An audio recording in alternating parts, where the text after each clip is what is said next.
It's also one of those things where like people, it's so scammy. Like, so I knew that there was like this girl at one of my companies.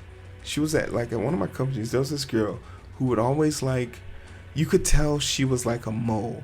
So her whole thing would be like, oh, I wonder why the team's not like, the team wouldn't be vibing because of something the manager did, and she would just go like ear hustling around, and then she'll send you like an email, and she'd be like, I can't believe blank said this and said that. Can you believe them? They're not good leaders. And I was like, yo, the way you worded that was so sus. I'm not even going to respond. I'm when I see her in passing, I'll be like, she'll be like, hey, did you get my email? I'm like, oh yeah, I saw that, but I felt like that was a little bit too, that's a little bit too intense of a conversation to be having through email transaction. Like, if you want to talk about how the manager's doing with me, I think we should have just a one-on-one conversation. And she was like, oh, okay, I understand that. So should we do it on Teams? I was like, no, we could do it face to face. We come to work every day. This was while I was in the hospital. But it was such a red flag. But there are people who probably would actually speak to her, and then she would use that as a bargaining chip to be like, I have dirt on this person. You could just feel that was the vibe she gave off. Oh yeah, the high performing, like, the tattletale. Like, there was a girl who used to come to this stream from my job, and she would come and like give people subs and stuff like that, and then she would report like, yeah, people in Heroes chat are saying stuff that's probably not company wise, and I'm just like,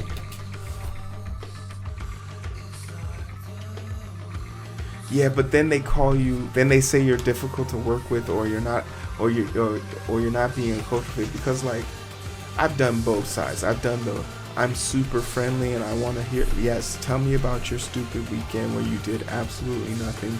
Yes, show me pictures of the 300th picture of your dog from this week. Yeah, I'm horribly interested in knowing how Jake did in his fucking musical. Oh, you have a clip of it? No, definitely play.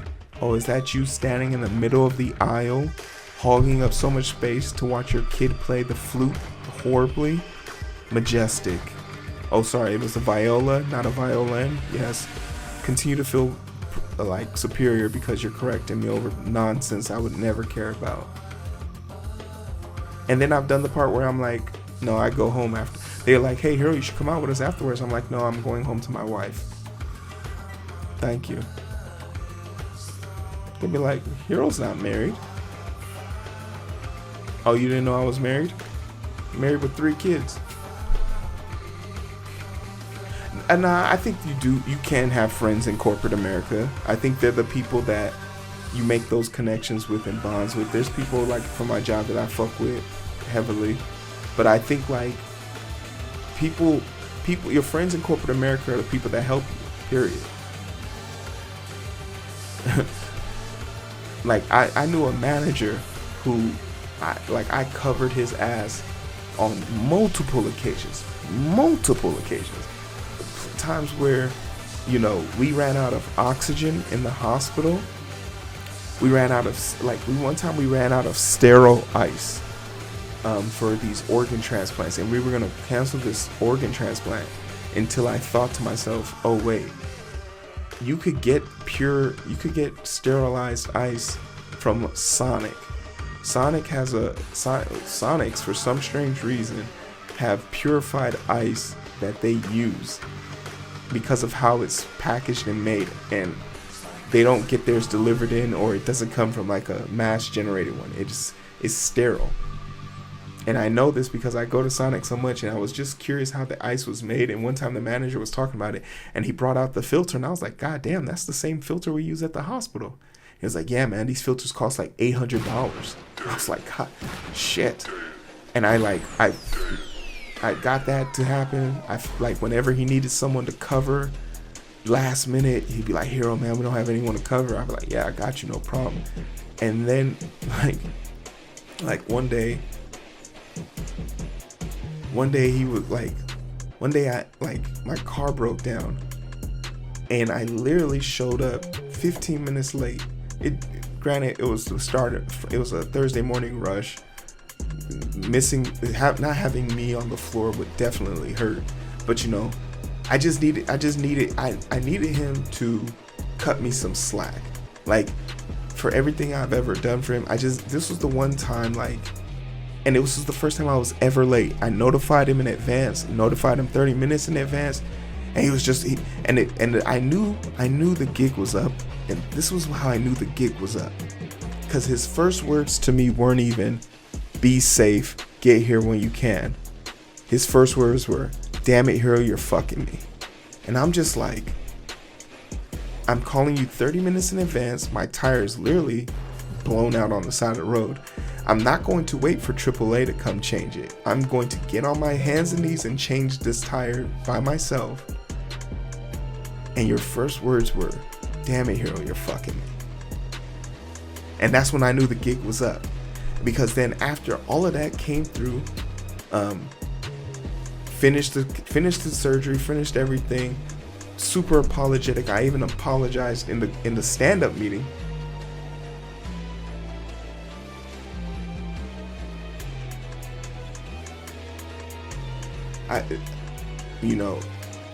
And I went to the stand-up. I apologized to the team. The team was like, oh, don't worry. You're good, man, Hero. The amount of times you've covered us and everything. And even the manager, he was like, oh, yeah, you're fine, Hero. 5 o'clock rolls around. I'm about to head out. Hey, Hero, can you come talk to me real quick? I'm like, yeah, what's up? And he's like, once again, hey, I'm sorry I was late. Freak accident, couldn't be helped. He's like, yeah, but you really let the team down. You put us in a tough predicament. We were down 2 people already. I had to come on the floor. We had to postpone stuff, and for that it can't excuse that. So we're gonna write you up. And I was like, if I sign this today, I'm not coming back tomorrow. He was like, you have to give a 2-week notice. And I was like, and that was like the first time I actually got I crashed out in a hospital setting. I was like, do you think someone who doesn't work here gives a fuck about your policies? And I made him count up the times he had called me in, because I kept a calendar. At one point, I had so much overtime, HR had to call and say, is something going on? Like, do you need more staff? Because there's no reason why he should have this amount of overtime. Like, we're peeking into labor laws. And for all you guys that don't know, medical professionals don't get tapped out. We can work until we feel adequate. Like, we can use labor laws to work, like, just in like an event if there was like a pandemic or an accident where we had to work overtime. So we don't fall into those categories. And he was like, yeah, he was like, you're right. The 12 times I called you this month to cover the 12 times you answered. And I was like, and then I missed 15 minutes and 13 seconds. I had it down to like the second, like, cause I was documenting everything. And I was like, you're going to write me up for that? He was like, heads were rolling. So they said we need someone needs to take the blame for this. And I was like, then you should take the blame for it, for having us understaffed, having us this. He was like, well, Sherry couldn't come in because her baby was sick. And I was like, so Sherry's baby trumps my car being fixed? And he was like, well, we're not putting each people's struggle against it. I was like, no, fuck that. If you're telling me I'm being punished because you're too afraid to punish Sherry, then that's not on me. If I sign this today, I'm not coming back tomorrow. And he was like, don't be like that. Just sleep on it. This is nothing. Like, you sleep. And sure enough, I signed it and I put my badge on the table and walked out. And he was like, you'll never be able to get hired here. I was like, bro, this is an entry-level position. This was like super early. And that was like right when I was finishing my master's too, so I knew I wasn't coming back. But yeah, that was when I said to myself, oh, like, it doesn't matter if I am their hero. It doesn't matter how many times I save them. It doesn't matter how many. The only thing that matters is leverage. And as long as I have leverage, I can tell them to go fuck themselves.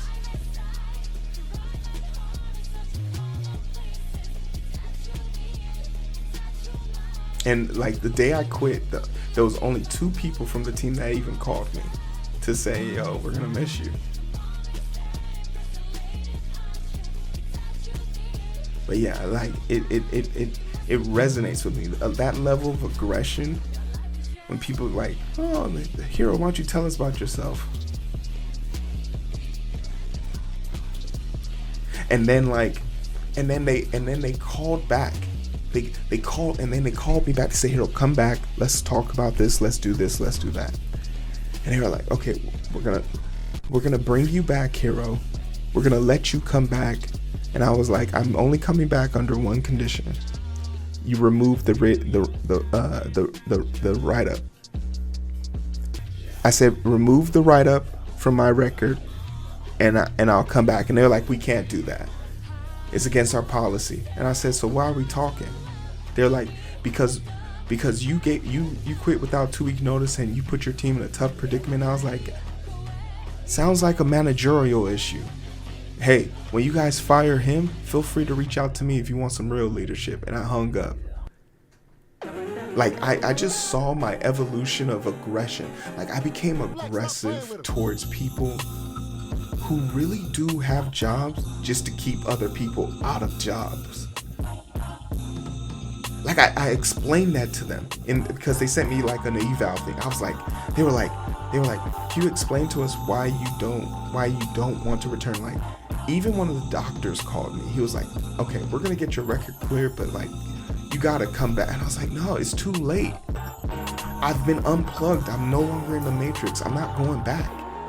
You mean to tell me I think back then I was getting paid like $17 an hour.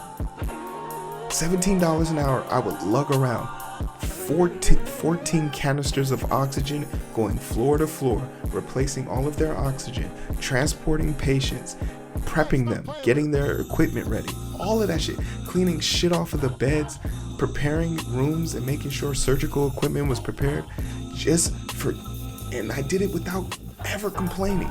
I would be happy to come back. I enjoyed the pizza party.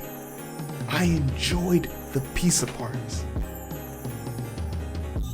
But it wasn't about me being late. It was about sending a message that Hero's not special, even though he does special things for us. And that's when it registered in my mind. I've watched doctors come into the hospital drunk, fentanyl needles missing, drugs go missing, investigation happens, no one gets blamed.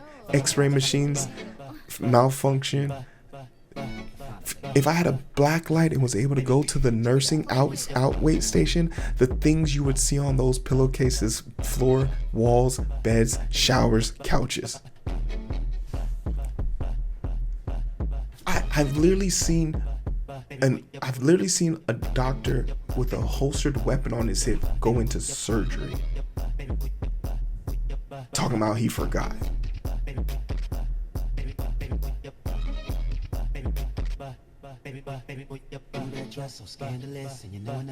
But then it dawned on me, there's two types of people at work. People who just want to do their fucking job, and people who don't have a job. So they have to find a way to stay in positions of power.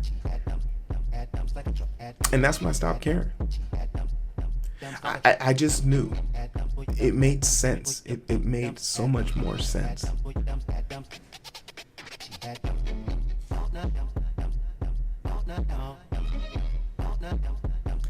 Yeah, so you have two choices. You either are a high performer and you give like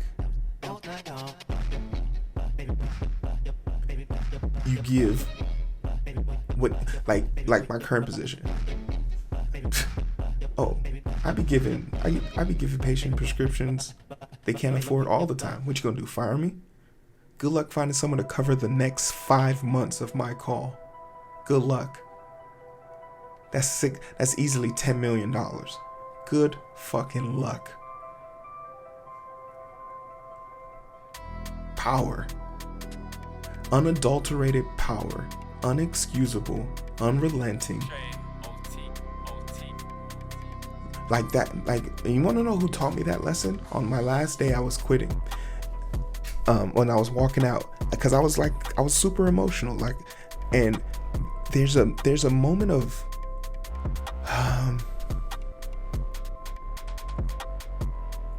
there's a moment of like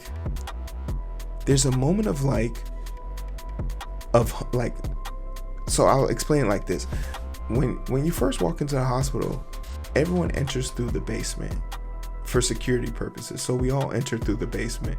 But in the basement, that's where the laundry, housekeeping, beds, maintenance, and general janitorial services are kept, right? And when they heard that I was getting promoted up into the operating room as an operating room technician, they were so proud of me. Like these mom and pops, like your aunties and uncle type motherfuckers. Like, there goes our hero. Hey, you get him, future doctor. They would call me doc, pat me on the back. They would, help me out and stuff like that. I was basically bottom of the totem pole in the operating room, and I was in school at the time. But they was like, it was so heartwarming to walk past them, because I felt like I was doing and achieving something that their generation just didn't get a chance to see. They don't get to see people like me walk through those hallways. So when I was leaving, and they was like, man, hero, where you going, man? What's going on? They was like, Dawn, don't leave like this. They were begging me and pleading me. And one of the janitors who had been there for 30 years, I'll never forget what he said to me on my way out. And he was like, nah, let him go. Let him go. And I was like, he was always sort of like, he was like a super like tough, grumpy ass dude. Like, he had been there 40 years, just grumpy as shit. But like, you're like, no, let him go. He a grown man. He making his own decisions. Cause like some of them were like, no, go back, apologize. Everything will be fine. You'll be fine. And he says he's leaving here with no keys on his belt. And I was like, no keys on my belt. But then it dawned on me, that man has been here for 40 years. And there's a reason why you hear him before you see him. And it's because he has every goddamn key to this building. You can't fire him. He literally has the key to every room in the building. His janitorial key, that symbolic version of you hearing him before you see him, is the identification of the power he holds. Even if he gave you the keys back, you couldn't identify in time what you need in order to open up a door. Even if he gave you the power to open up every door in the hospital, it would take you hours to figure out which key it is. And that's when it dawned on me. I was like, holy shit. He's been waiting for me He saw me as an equal. He knew I was better than this. In fact, he became annoyed when he saw how I fawned over the adulations of people who weren't on my level. He wanted more from me. So that's why he was happy to see me go. Because he knew at that point I had figured something out. But when he said it, he's leaving with no keys on his belt. For weeks I couldn't understand it. But it dawned on me that I heard that man before I even saw that man. And I knew that authority was coming. Like, imagine me, as every time we needed help getting access to a building, we would hear him coming from a fucking mile away. And everyone would get calm. Oh, so-and-so is on his way. So-and-so is on his way. We're good. Eye-opening. Hey, yo, thanks, Robo, for the bits. Hey, you gotta talk to me gently. I got 3 degrees, man. Talk gently to your boy. Man, I'm telling y'all the ones that really keep me sane, to be honest. Because I would have been lost my mind a long time ago. It's crazy too, because like For the longest, I thought I thought something was wrong with me. I was like, why can't I just be accepted? Why is it so hard for me to fit in? Oh, young me. If I could, whenever they ask like, oh, Hero, what would you tell young you? You were never going to fit in. You were never meant to fit in, my friend. You were meant to stand out.